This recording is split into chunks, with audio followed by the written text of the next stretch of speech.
2024 లేదా 25లో డిగ్రీ లేదా బీటెక్ చదివారా? సాఫ్ట్‌వేర్ జాబ్ కోసం ఎదురు చూస్తున్నారా? అయితే కోడ్‌జ్ఞాన్ 100 డేస్ కోర్సులో చేరండి. జాబ్ సాధించండి. హలో సాయిరామ్ గారు. హలో అండి. సో చాలా మంది ఇంటెలిజెంట్ అయినప్పటికీ కూడా అన్‌ఎంప్లాయిడ్‌గా మిగిలిపోతూ ఉంటుంటారు. అవును. దానికి మెయిన్ రీజన్స్ ఏంటి అంటారు సార్? అన్‌ఎంప్లాయిడ్‌గా ఎందుకుంటారు అంటే వాళ్ళకి ఫస్ట్ ఎటు సైడ్ ఎళ్ళాలి అన్నది హ్మ్. క్లారిటీ లేకపోవటం అండి. మల్టిపుల్ థాట్స్ పెట్టుకొని వాటి హ్మ్. మీద వర్క్ చేస్తూ ఉంటే ఏది అచీవ్ చేయలేరు. ఒక పాత్‌లో ఎళ్ళలేరనమాట. హ్మ్. గైడెన్స్ అన్నది ప్రాపర్‌గా అందదు. లేకపోవటం వల్ల ఎక్కువ అన్‌ఎంప్లాయ్‌మెంట్‌లో మిగిలిపోతారు. హ్మ్. మనకి చూస్తే ఒక ఇయర్‌లో దాదాపు 12,00,000 స్టూడెంట్స్ పాస్ ఔట్ అవుతున్నారు. హ్మ్. బోత్ ఏపీ అండ్ తెలంగాణ అవును. కలిపి engineering and degree. Okay. Okay. అందరూ ఒకే దాని మీద టార్గెట్ చేస్తారు. హ్మ్. అయితే ఐటీ సైడ్ ఎళ్తారు. లేదు లేదంటే అంటే గవర్ బ్యాంకింగ్ అవును. సైడ్ గవర్నమెంట్ జాబ్స్ సైడ్ ఎళ్తారు. ఇంకా వేరే వాటి మీద ఎళ్ళే వాళ్ళంతా గూడా మొత్తం కలిపినా గూడా 2% అంటే స్టార్టప్ ఎకోసిస్టమ్ గాని, ఓన్‌గా హ్మ్. స్టార్టప్ చేయటం గాని, హ్మ్. న్యూగా ఇంకేమైనా థింక్ చేయటం, లేకపోతే ఐఏఎస్, ఐపీఎస్ ఓకే. ఇట్లాంటియి ఎళ్ళటానికనమాట. సో, ఆ ప్రాపర్ గైడెన్స్ లేక అందరూ ఒకే దాని మీద ఫోకస్ చేసి కాంపిటీషన్ టఫ్ అవ్వటం వల్ల, వాళ్ళ యాక్చువల్ ఎబిలిటీస్ ఏంటి అన్నది హ్మ్. తెలుసుకోలేకపోవటం వల్ల, అట్లాగా అన్‌ఎంప్లాయ్‌మెంట్ రేషియో ఎక్కువ ఉండిపోతుందనమాట. ఓకే. సో, దీనికి ఎలా ఓవర్‌కమ్ చేసుకోవాలి అంటారు? ఇప్పుడు ఇంటెలిజెంట్ అయ్యుండి కూడా హ్మ్. అన్‌ఎంప్లాయిడ్‌గా మిగిలిపోతున్నామని వాళ్ళకి కూడా తెలుస్తూ ఉంటుంది. హ్మ్. దాన్ని వాళ్ళు ఎలా ఓవర్‌కమ్ చేయాలి అంటారసలు? సో, ఎవరైతే అంటే ఇక్కడ బేసిక్ ఇంటెలిజెంట్ అని చెప్పటానికి ఏ బేసిస్‌లో చెప్తున్నాం అన్నది ఇంపార్టెంట్ అండి. ఆ! ట్రూ. ఇప్పుడు పేరెంట్స్ చూస్తే గనక వాళ్ళ పిల్లవాడికి పర్సెంటేజ్. పర్సెంటేజ్ 80%, 90% వస్తే మా వాడు టాలెంటెడ్ సార్ అవును. ఇంత పర్సెంటేజ్ ఉంది అని చెప్తారు. కానీ ఇప్పుడు తెలుసుకోవాల్సిందేంది ఓకే. 80%, 90% ఉంది. అకాడమిక్స్ పరంగా ఉంది. అకాడమిక్స్‌లో మీరు థియరీ రాస్తే మీకు ఆ మార్క్స్ వస్తాయి. ప్రాక్టికల్ ఎంతవరకు ఎక్స్‌పోజర్ అది ఐటీ అనే కాదు. హ్మ్. ఇప్పుడు నాన్ ఐటీ ఎలక్ట్రికల్ సైడ్ తీసుకుందాం. ఇప్పుడు రోబోటిక్స్ ఇయన్నీ హ్మ్. చేయొచ్చు ఎలక్ట్రికల్‌లో. మెకానికల్ వాళ్ళు ఉంటారు.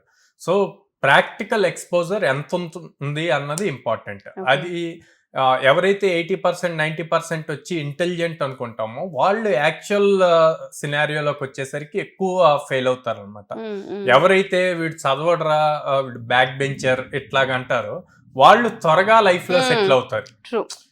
2 పాయింట్స్ ఏమవుతాయి అంటే, ఒకటి 90% వచ్చిన వాళ్ళకి పక్కనున్నోళ్ళంతా ఫ్యామిలీ, టీచర్స్ అందరూ వీడు ఇంటెలిజెంట్ అనేసరికి అదోకటి బ్రెయిన్‌లో పడిపోయిద్ది. నాకేదైనా అచీవ్ ఈజీగా చేయగలను. చేసేయగలను, హ్మ్. అచీవ్ చేసేయగలను అని జెప్పి. సో, యాక్చువల్ మేజర్ దాని మీద ఎక్కువ ఫోకస్ పెట్టలేరు. హ్మ్. అదే బ్యాక్ బెంచర్ తక్కువ స్కోర్స్ వస్తున్నవాడు ఏదో ఒక పాయింట్‌కొచ్చేసరికి రియలైజ్ అవుతాడు అందరికన్నా ముందు.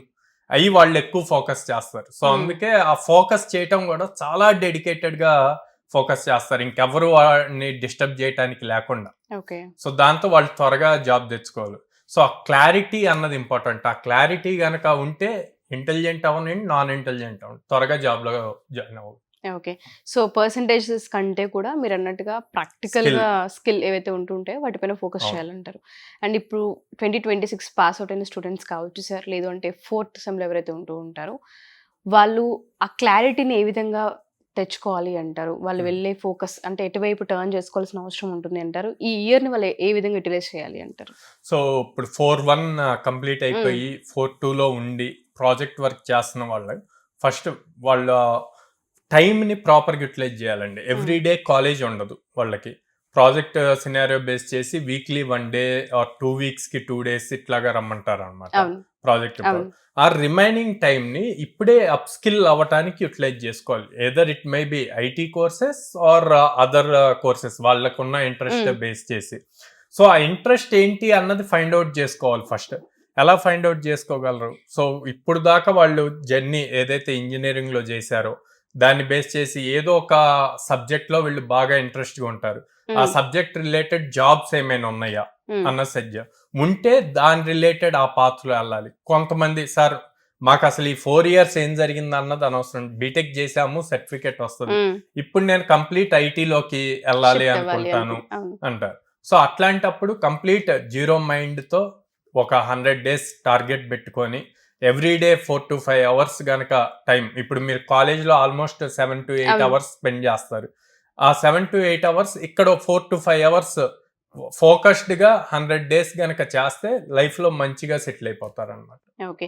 సో మీరు అన్నట్టుగానే ఆ 4 to 5 అవర్స్ ఫోకస్ చేస్తే ఏదైతే నాలెడ్జ్ కోసం ఉంటుందో మన కోడ్ 9లో ఏ విధంగా ఉండే అవకాశం ఉంటుంది అంటారు? అండ్ ఎలా అప్రోచ్ అవ్వచ్చు అంటారు వాళ్ళు? కోడ్ 9లో డైలీ 6 hours క్లాస్ ఉంటుందండి. Classes 6 hours. 6 hours ఉంటుంది. ఓకే. సో ఎందుకు 6 hours అంటే మనకి మా both Telugu states or south India తీసుకుంటే టెక్నికల్ గా స్ట్రాంగ్ ఉంటారు. మ్యాథమెటికల్ స్కిల్స్ కానీ లేకపోతే టెక్నాలజీ రిలేటెడ్ కానీ స్ట్రాంగ్ ఉంటారు. కానీ వీళ్ళకి కమ్యూనికేషన్ స్కిల్స్ చాలా తక్కువ ఉంటాయి. మళ్ళీ యాప్ట్యూడ్ టెస్ట్ పెట్టినప్పుడు అది చాలా తక్కువ మంది క్వాలిఫై అవుతారు అనమాట. సో అందుకని మన టోటల్ 6 hours లో 2 hours వాళ్ళు ఏదైతే టెక్నాలజీ చూజ్ చేసుకుంటారో ఏదర్ జావా ఆర్ పైథాన్ ఆ full stock related daily 2 hours ఉంటుంది. నెక్స్ట్ 2 hours వచ్చేసి డిఎస్ఏ మీద ఉంటుందండి. Data structures and algorithms logics ఎలా బిల్డ్ చేయాలి అన్నది చాలా క్లియర్ కట్ గా నేర్పిస్తాం. ఎందుకంటే టాప్ ప్యాకేజెస్ అచీవ్ చేయాలి అంటే ఈ డిఎస్ఏ స్ట్రాంగ్ గా ఉంటే ఈజీగా క్రాక్ చేయగలుగుతారు ఇంటర్వ్యూని. తర్వాత 1 hour వచ్చేసి కమ్యూనికేషన్ స్కిల్స్, సాఫ్ట్ స్కిల్స్ మీద, రెజ్యూమ్ ప్రిపరేషన్ మీద ఉంటుంది అనమాట. మనం ఏదైతే నేర్చుకున్నామో దాన్ని ఇంటర్వ్యూలో ప్రాపర్ గా కమ్యూనికేట్ చేయగలిగితేనే మనం ఆ రౌండ్ క్వాలిఫై అవ్వగలుగుతాం. నెక్స్ట్ వచ్చేసి అథమెటిక్ రీజనింగ్, యాప్ట్యూడ్, సో ఆ క్లాస్ ఉంటుంది. సో ఇట్లా 100 days డైలీ 6 hours క్లాస్ ఉంటుంది. అండ్ ఈవినింగ్ ఈ రోజు నేర్చుకున్న దాని మీద ఎగ్జామ్ ఉంటుంది అనమాట. ఎవ్రీడే ఎగ్జామ్ ఉంటుంది. And every Saturday or Friday white paper మీద కోడింగ్ టెస్ట్ ఉంటుంది అనమాట. సో వాళ్ళు వైట్ పేపర్ మీద రాయాలి, స్క్రీన్ మీద కాకుండా వైట్ పేపర్ మీద రాస్తారు. అండ్ సండే వచ్చేసి మాక్ ఇంటర్వ్యూ ఉంటుంది. సో ఆ మాక్ ఇంటర్వ్యూ ఈ వీక్ లో ఏం నేర్చుకున్నారో ఆ టాపిక్స్ మీద మొత్తం mock interview, AI based mock interview ఉంటుంది. సో వాళ్ళు రెగ్యులర్ ఇంటర్వ్యూస్ కి అలవాటు పడుతూ ఉంటారు, అడిగే క్వశ్చన్స్ కి అలవాటు పడతారు అనమాట.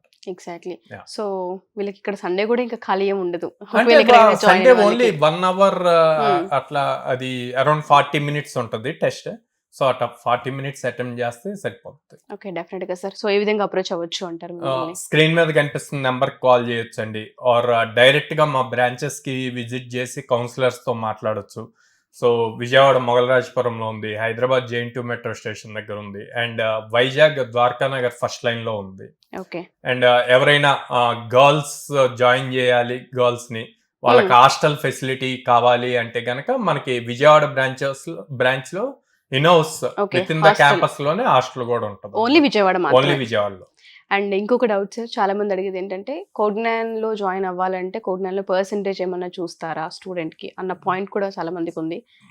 మినిమం పర్సెంటేజ్ ఏమన్నా? సో మినిమం 60% ఉంటే మనం మినిమం 100 jobs అష్యూరెన్స్ ఇస్తామండి. 100 opportunities చూపిస్తాం. లెస్ దెన్ 60 ఉన్నా కూడా ఆపర్చునిటీస్ వస్తాయి, కానీ తక్కువ వస్తాయి. లైక్ ఇయర్ మొత్తం మీద కలిపి 20-25 ఆపర్చునిటీస్ వస్తాయి. అంటే మంత్ కి ఒక 2 అనుకోవచ్చు. కొంతమంది ఉంటారు 4 years రియలైజ్ అవ్వకుండా పర్సంటేజ్ తక్కువ వచ్చాక ఇప్పుడు లైఫ్ సెటిల్ లో చేసుకోవాలి, హార్డ్ వర్క్ చేయాలని. సో అట్లాంటి వాళ్ళకి ఉన్నాయి ఆపర్చునిటీస్ అయితే ఉంటాయి. ఓకే. సో బట్ అందరికి ఒకేలా టీచింగ్ మాత్రం టీచింగ్ అందరికి ఒకేలాగా ఉంటుంది. డెఫినెట్ గా sir. Thank you sir. Thank you so much. Thank you అండి.